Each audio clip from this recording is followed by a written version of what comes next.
Jangan marah anak kita kalau mereka suka baca novel. Sebab novel sekarang tak sama dengan novel dahulu. Kalau dahulu kita tak ada banyak pilihan novel yang baik, yang bagus-bagus.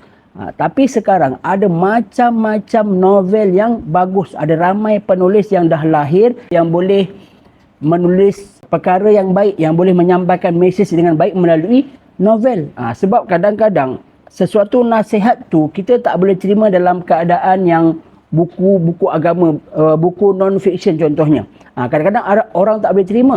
Ada orang yang boleh terima melalui bentuk novel. Begitulah juga dengan anak-anak kita, supaya kita tak nak mereka rasa boring dan pada masa yang sama kita nak didik mereka sesuatu pengajaran ataupun satu mesej. Maka kita boleh carilah novel-novel yang bagus. Jadi ibu bapa kena cari penulis novel yang bagus. Sekarang ada ramai penulis-penulis novel yang bagus. Contohnya Hilal Ashraf.